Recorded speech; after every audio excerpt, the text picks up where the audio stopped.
ভগৱানৰ ওচৰত মই প্ৰাৰ্থনা কৰিছোঁ, আপোনালোকে কুশলে থাকক, সকলোৱে কুশলে থাকক। মোৰ ল'ৰাটো মোক এই ৰোগীয়া অৱস্থাত মোৰ মাতৃক শুশ্ৰূষা কৰিবলৈ ঘূৰি আহক বুলি মই কিমান প্ৰাৰ্থনা কৰি আছোঁ।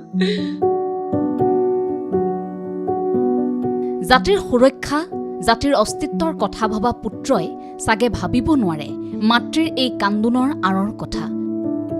অসম আৰু অসমীয়াৰ নামত আৱেগৰ পাখা খেলত মত্ত হোৱা পুত্ৰৰ বাবে চাগে মাতৃৰ এই কান্দোন অবান্তৰ অনুভৱৰ নাম। গোটেই ভগৱানকে কাটি আছোঁ ৰাতিপুৱা গধূলি। আপুনি মোৰ হৃদয়খন এবাৰ বুজিবলৈ চেষ্টা কৰক। মানুহে মানুহৰ হৃদয় যদি বুজি নাপায় কোনে বুজিব? মই কিমান কান্দিছোঁ, কেনেকৈ দিন কটাইছোঁ। আজি মোৰ দুখৰ বেদনা মই কাৰ আগত কওঁ? কাক চাই মই সান্তনা লওঁ? মই পুত্ৰৰ নাম জনাৰ্দন গগৈ। তিনিচুকীয়াৰ উদয়নগৰৰ এই ঘৰখনেই আছিল জনাৰ্দন গগৈ নামৰ যুৱকগৰাকীৰ ঠিকনা। মাতৃ পত্নী আৰু কণমানি পুত্ৰৰ সৈতে এখন সুখৰ সংসাৰ। কিন্তু সংসাৰ পৰিয়ালৰ দায়িত্ব কিংবা চিন্তাতকৈ এটা সময়ত জনাৰ্দনৰ বাবে অধিক গধুৰ হ'ল দেশ জাতিৰ চিন্তা।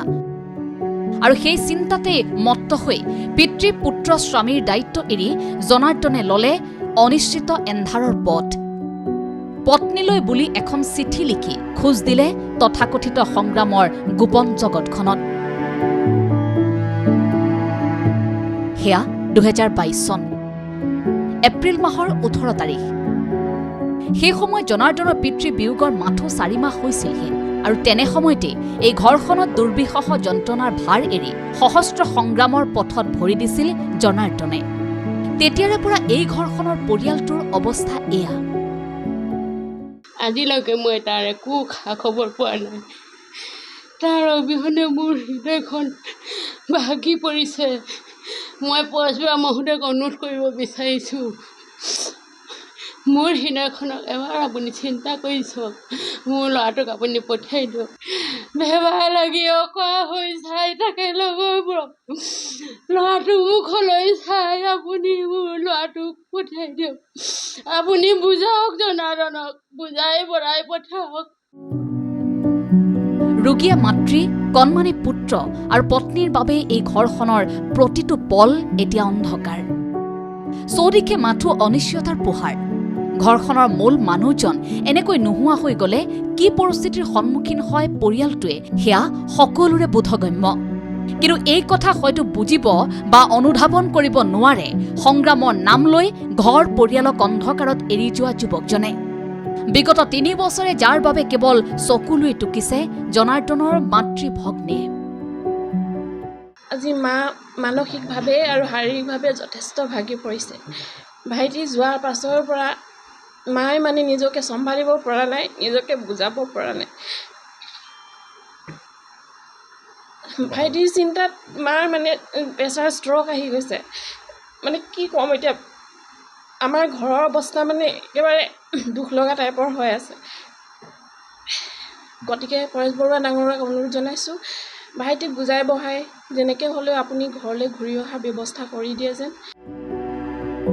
সংগ্ৰামমুখী সিদ্ধান্তৰে ঘৰখনত অমানিশা সিঁচি গুচি যোৱা পুত্ৰ উভতি আহিবলৈ এতিয়া এইদৰেই কান্দি কান্দি আহ্বান মাতৃগৰাকীৰ। এওঁলোকৰ দুখ দুৰ্দশাৰ প্ৰতি সদয় হ'বলৈ আহ্বান আলফা স্বাধীনৰ মুখ্য সেনাধ্যক্ষ পৰেশ বৰুৱালৈও। মই তোমাৰ মুখৰ পৰা মা শব্দখিনি জীয়াই থাকোঁতে শুনি যাব বিচাৰিছোঁ। মোক তুমি সাহস দিয়া। মোৰ সাহস হেৰাই গৈছে, মোৰ ধৈৰ্য হেৰাই গৈছে। তুমি এবাৰ চিন্তা কৰা, তুমি মোৰ পুত্ৰ, মোৰ হৃদয়ৰ কথা তুমি বুজিবলৈ চেষ্টা কৰা। তুমি গুচি আহা।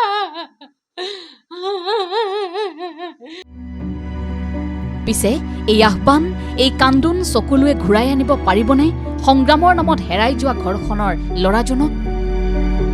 নে সংগ্ৰামৰ মূল্য এইদৰেই তিল তিলকৈ ভুগিয়েই থাকিব লাগিব এই পৰিয়ালটোৱে? ভগৱানৰ ওচৰত মই প্ৰাৰ্থনা কৰিছোঁ, আপোনালোকে কুশলে থাকক, সকলোৱে কুশলে থাকক। মোৰ ল'ৰাটো মোক এই ৰোগীয়া অৱস্থাত মোৰ মাতৃক শুশ্ৰূষা কৰিবলৈ ঘূৰি আহক। বুলি মই কিমান প্ৰাৰ্থনা কৰি আছোঁ। শদিয়াৰ পৰা ঋতুপৰ্ণ ভূঞা ৰিপৰ্ট ND24।